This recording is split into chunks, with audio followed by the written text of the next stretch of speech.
देश में 5 महीने के भीतर लोकसभा चुनाव होने हैं। आम चुनावों को लेकर राजनीतिक दलों ने तैयारियां भी शुरू कर दी हैं। कौन किस सीट से चुनावी मैदान में ताल ठोकेगा, इसको लेकर भी गुणाभाग किए जा रही हैं।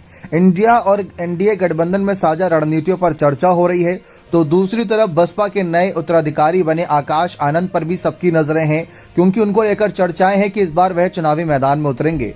तो वहीं सामने से आजाद समाज पार्टी के प्रमुख चंद्रशेखर आजाद ने भी लोकसभा चुनाव लड़ने को लेकर ऐलान कर दिया और किस सीट से चुनाव लड़ेंगे ये बात भी साफ होती नजर आ रही है। जी हां, बहुजन समाज पार्टी प्रमुख मायावती के गठबंधनों से दूरी बनाए रखने के बाद भीम आर्मी चीफ चंद्रशेखर आजाद ने भी गठबंधनों से दूरी बनाने की बात कही। साथ ही उन्होंने नगीना से लोकसभा चुनाव लड़ने का ऐलान कर दिया है।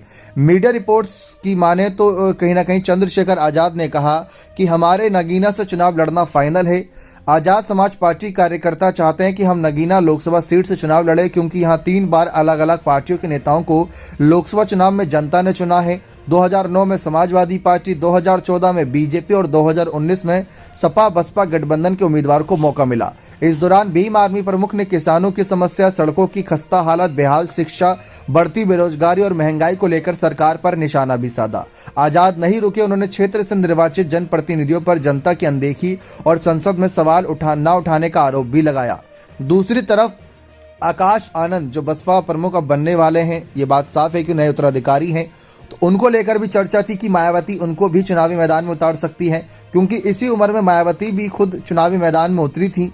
लेकिन ऐसे में किस सीट से उतारा जाए, क्या फैसला लिया जाए, उनको लेकर अभी तक ये बातें चल ही रही हैं। तो दूसरी तरफ चंद्रशेखर आजाद ने ऐलान भी कर दिया। ऐसे में अगर कल को बहुजन समाज पार्टी बसपा से ही आगे करने की सोचेगी यहाँ पर आकाश आनंद को, तो जंग बड़ी मजेदार होगी, क्योंकि ये एक ऐसी सीट रही है नगीना जो सबकी नजरों की रही है। और इस वक्त अगर बात करें तो वहां से गिरीश चांद्रा इस वक्त हालिया सांसद हैं बीएसपी के, जो सपा गठबंधन के साथ चुनाव जीते थे।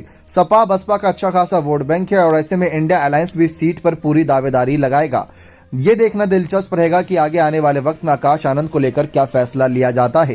क्या वह चुनाव लड़ेंगे भी या सिर्फ ये कयासबाजियां थी। बाकी इंडिया अलायंस भी जोर चाह रही थी इस समय कि चंद्रशेखर आजाद रावण भी उनकी इंडिया अलायंस में जुड़े, और ऐसे में अगर वह नगीना सीट से उतरेंगे तो जरूर थोड़ा बहुत कहीं ना कहीं खेला करेंगे। बने रहे चैनल के साथ। बहुत बहुत धन्यवाद।